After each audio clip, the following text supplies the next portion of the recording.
d'une femme en mariage, il en a informé le prophète, sallallahu alayhi wa sallam, qui lui a dit retourne et regarde là, cela sera plus à même de maintenir l'union entre vous. Alors qu'est-ce qu'il nous dit? Il nous dit je suis allé voir une femme des Ansar, je l'ai demandé à ses deux parents, donc je lui ai fait la khitba, donc j'ai demandé ça à ses deux parents, j'en ai informé le prophète sallallahu alayhi wa sallam, فكأنهما كره ذلك pardon فأخبرتهما بقوله صلى الله عليه وعلى آله وسلم.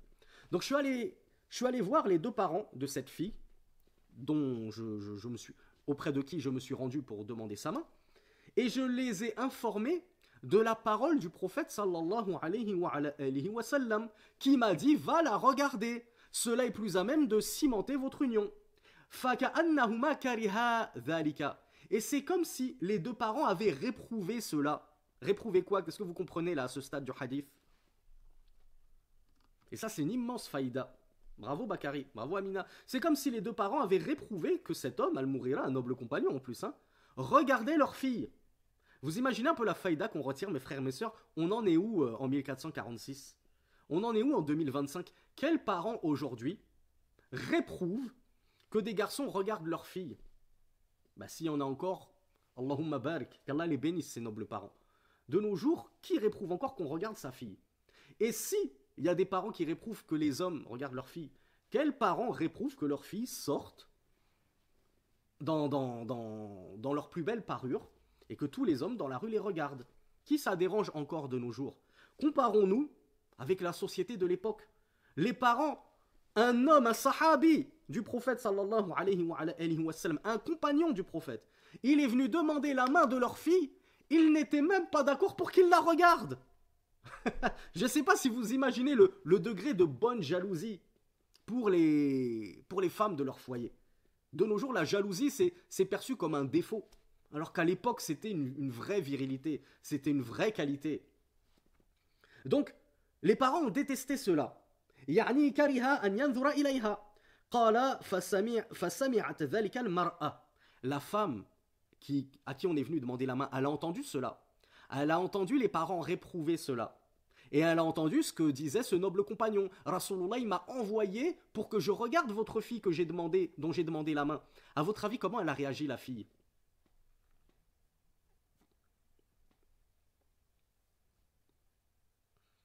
Alors Mohamed nous dit bien, ou Ismaël nous dit gêné, regardez la suite. Et franchement, méditez. Ouvrez vos deux oreilles et ouvrez votre cœur. Et laissez couler les larmes si vous avez envie de pleurer, il n'y a pas de mal. Ça fait du bien de pleurer un bon coup. Et, hommes comme femmes, regardez où on en est, nous. Où en sommes-nous dans nos sociétés? Tellement on a pris l'habitude des affiches publicitaires partout, du cinéma, de la télé, des magazines, de l'internet. On voit des femmes partout. Nous, en tant qu'hommes, ça ne nous choque même plus de voir une femme. Alors que normalement, c'est un privilège extrême de regarder une femme. Normalement, comme on l'a dit, regarder une femme, c'est juste les femmes de mon foyer, ma mère, ma soeur, ma grand-mère, mes tantes, mes filles, mes sœurs, et la femme, ma femme que j'ai épousée, et la femme que je convoite en mariage, c'est tout. Les autres, je suis même pas censé pouvoir les regarder. Ça doit être une exclusivité pour ces maharim. Et en tant que mahram, en tant que tuteur, normalement, on ne devrait permettre à personne, en dehors du futur mari, de regarder notre fille. À personne de regarder notre femme, si ce n'est ses maharim, et ainsi de suite. Donc la femme, la jeune fille en fleurs, qui était convoitée en mariage, elle a donc entendu la scène. Wahiya fi khidriha. C'est quoi al-khidr? Avec un dal.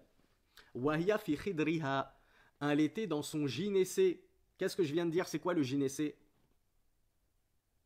G-Y-N-E-C-E.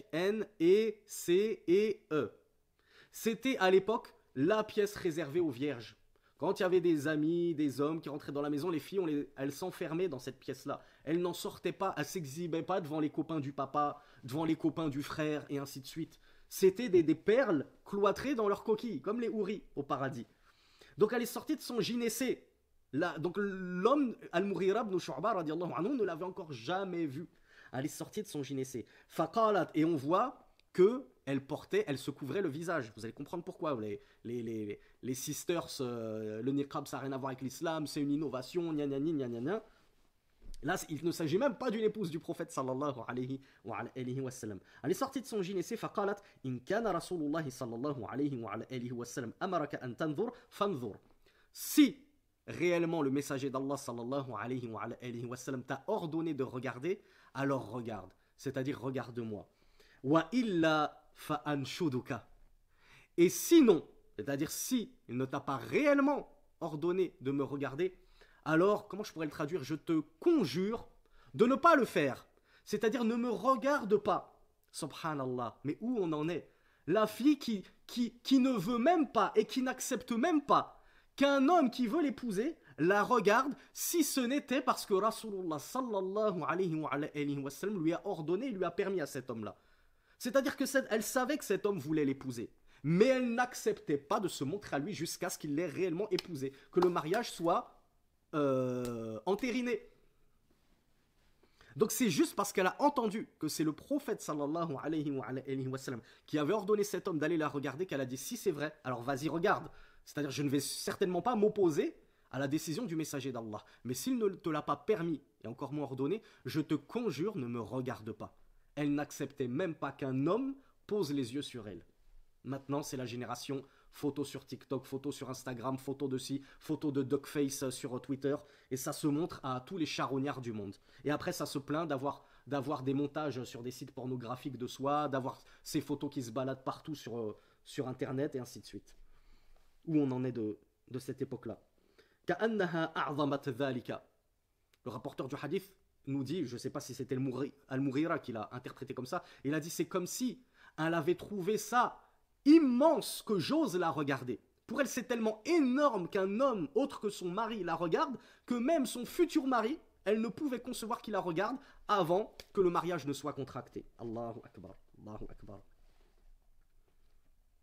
فنظرت إليها فتزوجتها فذكرها من موافقتها رواه ابن ماجه. Donc Al-Mughira nous dit, je l'ai alors regardé puisque j'avais eu l'ordre du messager d'Allah de le faire.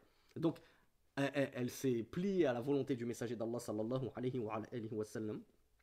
Puis je l'épousai, nous dit Al-Mughira, et il évoqua l'accord de cette femme pour le mariage et ainsi de suite.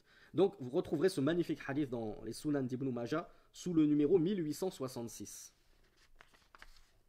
Donc ça c'est la première manière de faire. On se rend, comme je vous l'ai dit, chez le tuteur. Ça sert à rien de vouloir contourner les mailles vouloir passer entre les mailles du filet, contourner les obstacles, etc. Non, mais je vais la voir juste avec sa mère au début, juste avec son grand frère. À quoi ça te sert? Pour qu'au final, le tuteur te dise, tu m'intéresses pas, j'ai même pas envie d'entendre parler de toi. Retourne chez toi. Retourne pleurer, un bon coup. T'auras pas ma fille. Va directement chez celui qui a la clé si tu veux qu'on t'ouvre la porte.